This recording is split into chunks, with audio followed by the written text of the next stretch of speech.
Ada apa dengan Pak Lukas, Gubernur Papua ini?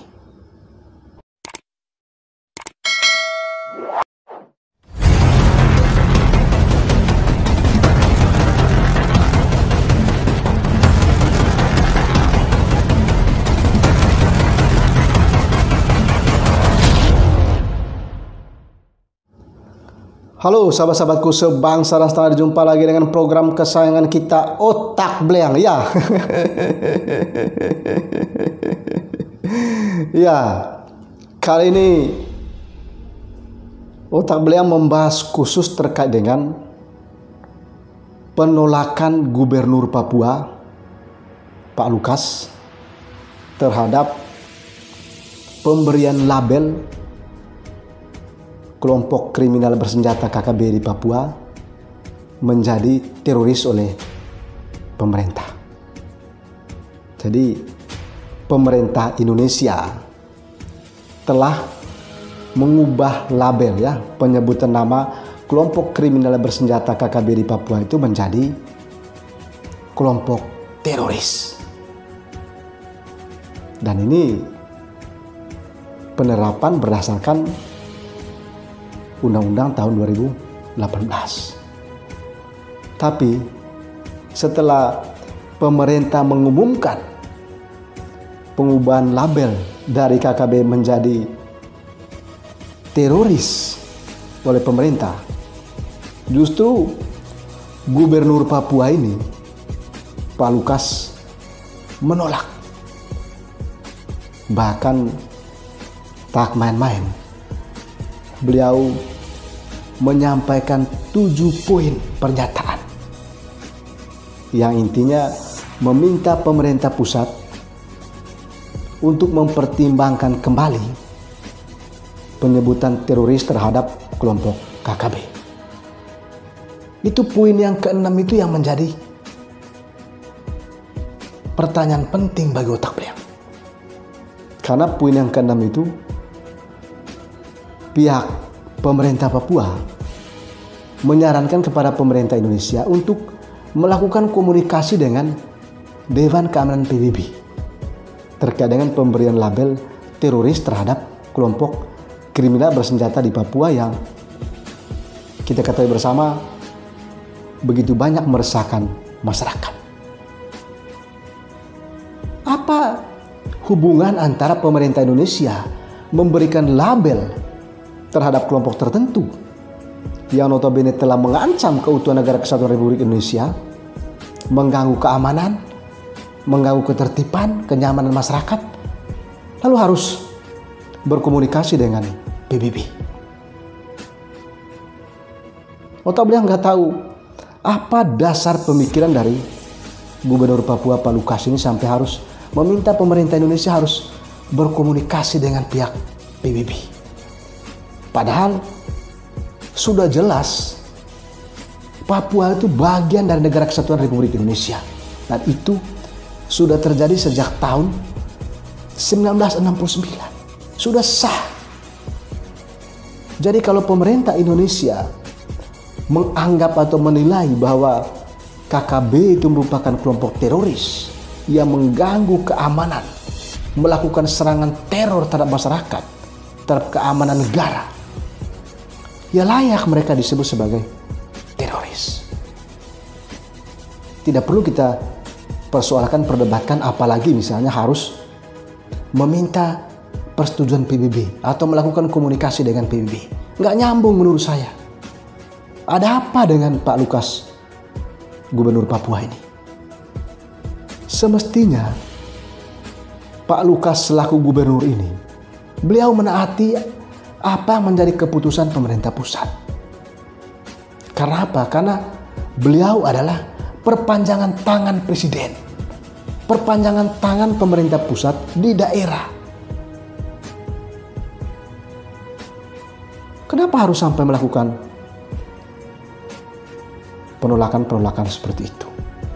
Padahal ini kan dalam rangka untuk kebaikan, dalam rangka untuk meningkatkan keamanan di Papua. Sehingga nanti dengan menetapkan KKB itu sebagai kelompok teroris, maka ada banyak pihak yang terlibat di sana. Tentara bisa masuk, polisi bisa masuk, Densus bisa masuk. Karena mereka adalah bagian daripada kelompok teroris. Saya kira pemerintah sudah tepat, tidak salah menetapkan KKB itu sebagai kelompok teroris. Supaya bisa melibatkan semua pihak, melibatkan semua unsur untuk bisa membasmi KKB yang ada di Papua itu, yang kini sudah berubah namanya menjadi kelompok teroris. Iya, kalau kita menganalisa lebih tajam, menganalisa lebih jauh, bisa saja ya pernyataan-pernyataan yang dikeluarkan oleh Gubernur Papua ini, orang bisa menduga-duga, orang bisa mereka-reka, orang bisa menginterpretasi, orang juga bisa memberikan persepsi tanggapan bahwa bisa saja ada dugaan bahwa Pak Lukas ini berada di balik KKB itu. Tuh, pemerintah pusat kan memiliki niat yang baik, ya kan? Bagaimana caranya upaya memberantas pihak-pihak, orang-orang, kelompok-kelompok yang mengganggu keamanan negara, yang merusak persatuan dan kesatuan, keutuhan negara kesatuan Republik Indonesia. Tapi kenapa justru Pak Lukas mempertimbangkan berbagai aspek, termasuk juga tadi itu meminta harus melakukan komunikasi Dewan Keamanan PBB. Otak beliau lalu berpikir-pikir ya, menduga-duga jangan sampai Pak Lukas ini berada di balik kelompok KKB itu. Ya ini kan dugaan ya, kita bisa memberi interpretasi terhadap apa yang terjadi saat ini. Karena harusnya Pak Lukas selaku Gubernur Papua, perpanjangan tangan pemerintah pusat di daerah, harusnya mengikuti apa yang menjadi kebijakan, apa yang menjadi keputusan pemerintah pusat. Tapi justru ini sebetulnya semacam perlawanan, penolakan.